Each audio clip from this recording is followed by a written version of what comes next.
The accompaniment in this example is very straightforward. There's not a whole lot of accompaniments in the other turnarounds in this lesson, but this just needed one to fill out the space. And the classic recording, BB on Live at the Regal, which is like one of, if not the greatest live blues guitar. I shouldn't even limit that to blues guitar, just one of the greatest live blues albums of all time. But actually, the piano is doing some of these motions in the accompaniment on the record, but I needed the track to have some support, and I don't play piano. So starting out, we're just outlining the chords, and I'm using a light touch, a clean tone. You've got the tablature there in guitar 2, and I start at the 4th fret on the 3rd string and the 3rd fret on the 2nd string.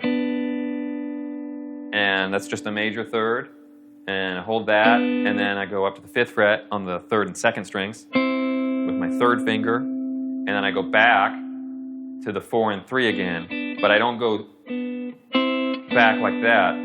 I hammer on. So what's really happening in the left hand, which is always so important for economy of motion and effective guitar playing,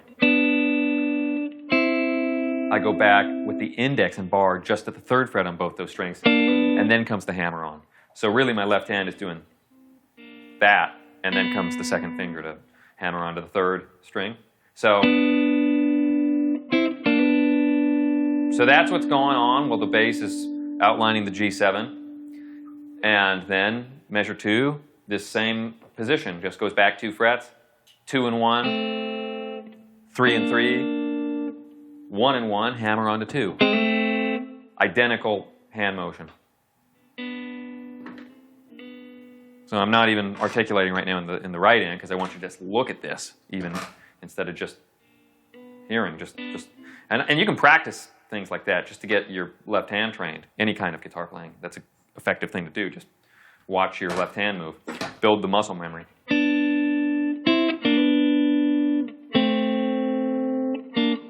And then comes really the turnaround in the accompaniment part, and this is what the piano does on that record. It starts up here. It's a bar chord on the 8th fret, and it's only barring the 4th, 3rd, and these 4 strings, the D, G, B, and E strings.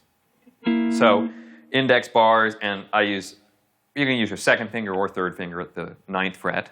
But it's going to look like that. You've got it in your tablature. So you just get these 2. But the reason the bar is there is immediately afterwards, this happens.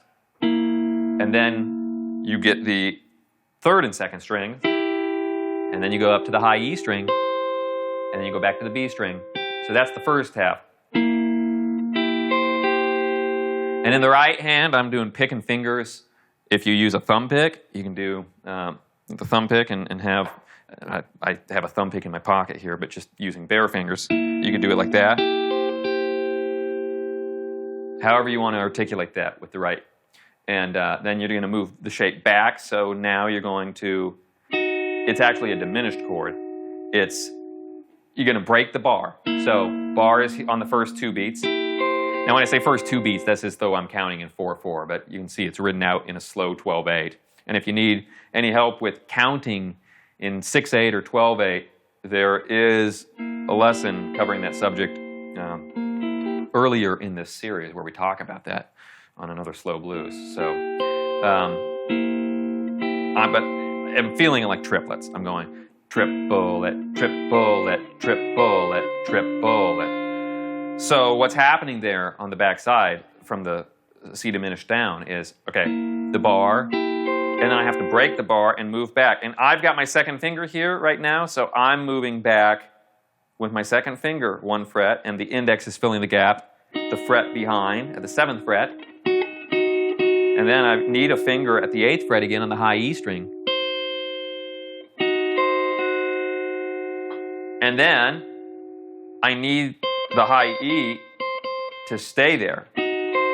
That's going to be like it's going to be a static melody note. It's not going to change. It's not really a melody. It's an accompaniment, definitely, but it's the top note of the chord voicing. So these 2 guys, the 2nd and 1st finger, just move progressively down. So it's they're doing that. The first time it's in a bar shape. Second time the bar is broken. Third time the bar is still broken. So now here's the thing also about choosing your left hand finger choices. If I use my third finger, it's actually a little bit more effective. And this is why. After this, when we get to top of page 2, if you're following on this sheet music, in the accompaniment part, I need the 5th fret on the 3rd and 2nd strings. It's just a major 3rd, but while this high C is ringing, that's the resolution of the chord.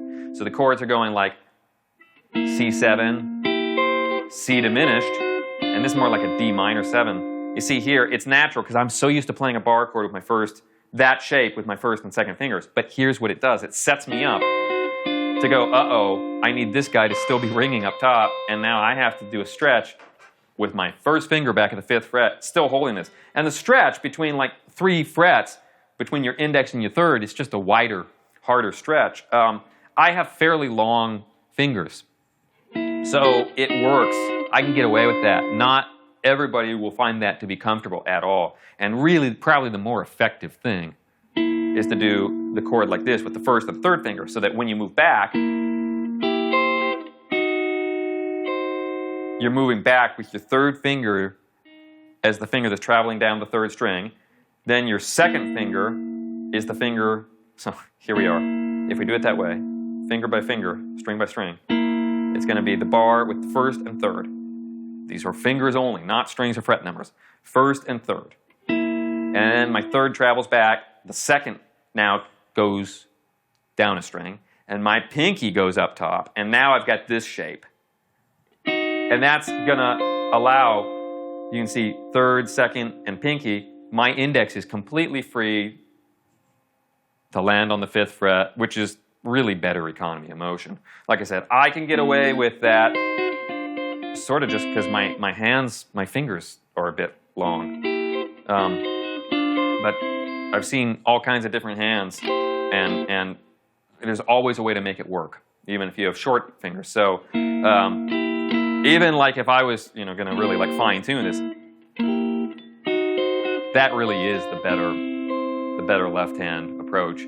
So that gets you through that accompaniment turnaround, and then you're just going to hang out there and go to the G7 shape. It's in the tab. It's a 10, 9, 10. That's on the 5th string, 4th string, 3rd string, and it's a block chord. I just grab it with my pick and my fingers. Or you could just strum down with the pick if you wanted, like that. Or if you're playing with no pick, you could just use the thumb and 2 fingers to grab it together. But it's however you get there, that measure will be 1, 2, 3, 4, 5, 6, 7, 8, 9, 10, 11, 12. So, or if you're counting in 4, triple it, triple it, triple it, triple it. Okay, so it's just this to here, and then after the G7 rings out, we go back to 8 and 8 on the 4th and 3rd strings, and then hammer on to the 9th fret again, and then follow through to the 8th fret on the B string. So again, guess what? Same bar chord shape. So that lands us at the 1st ending, and this is really the beginning of a new 12-bar blues cycle. We're just starting these turnarounds really in bar 9 of a standard 12-bar blues progression. So that we're just focusing on the turnarounds and not complicating the picture here with full solos or anything. But the turnaround resolves from bar 12 of the progression back into the first measure of the standard 12-bar blues chord progression. And as this happens, I just keep the accompaniment going for the next 4 bars to give you a chance to get your, get in the frame of mind, have your guitar in tune, be ready, because the track is going to continue for the next 4 bars, and then we're going to repeat back to the 5 chord, and you have a chance to play the exact turnaround in the lead guitar part. So, so there's not much else going on in my accompaniment there, but when I land on the first ending, starts there. I just hold it all the way through that first bar. Let it ring out, then go to the F7, and that's 8th fret, 5th string, 7th fret, 4th string, 8th fret, 3rd string. All together, no arpeggios, nothing else going on, just that simple. And then we're going to go to a C7 chord. You can get it with your first finger on the 6th string, your second finger, and your 3rd finger, and that'd be at 8, 8, 9, and that's on strings 6, 4, and 3.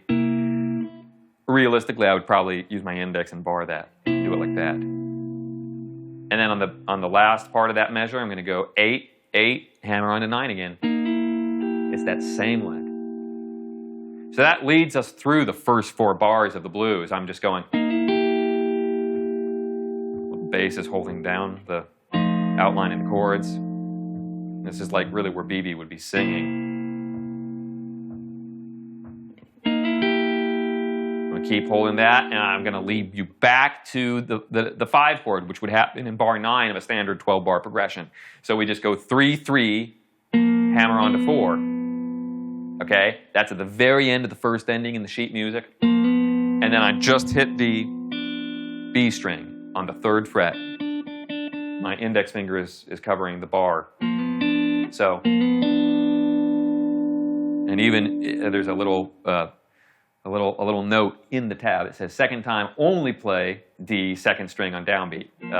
So in other words, the second time I don't do those 2 strings together. It starts out with those 2 strings because there's no pickup when the track starts. But when I lead into it, it's just that 1 string, and the 4th and 3rd strings are ringing along with it. And then from there, the accompaniment is identical. So you've already learned it. I just keep that going, and I'm going to keep being your rhythm guitar player while you play the turnaround.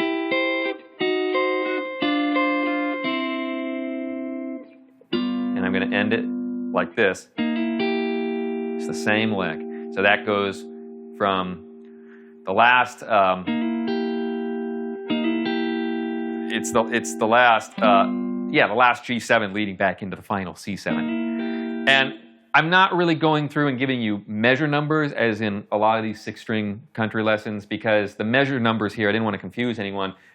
Like I said, we're starting in bar 9 of a 12-bar blues, and then it's the blues progression, it concludes. So if the standard progression is only 12 bars, I wanted to keep this very clear for you. Think of the measure numbers as where they fall in a blues progression, not what they are on the printed page. If I said, top of page 2, measure 5, you'd think, oh, I'm in measure 5. But in reality, what we're feeling here is like we're starting midway through a blues. And we're starting on bar 9 of a standard blues. 1, 2, 3, 4, 5, 6, 7, 8, 9, 10, 11, 12. And that's now F7 is bar 10. And the turnaround is going to start bar 11. So that's not the turnaround. That's the turnaround. Now we're in bar 12. And bar 12 always resolves back to bar 1 of another blues. So now it's like I'm thinking like bar 2, bar 3. And now I'm in bar 4, and I'm gonna lead you back now to the G chord. Okay? So that's a little bit, I don't want to confuse anyone with measure numbers here, but that's why I'm being a little bit less specific as we're going through these, talking about measure numbers. Just keeping track. The real important thing is, where am I in the standard blues progression? So that's the accompaniment part, and we'll go ahead and move on. Now let's go ahead and sync up to the click track, and I'll play this at the tempo it was recorded at. 1, 2, 3, 4, 5, 6, 7, 8, 9, 10, 11, 12.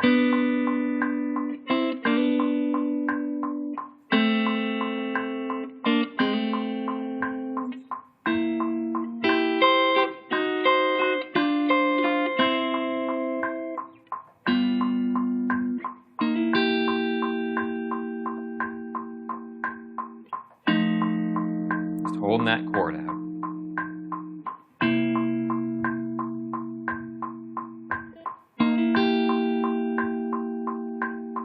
Back, and you be the lead guitar player.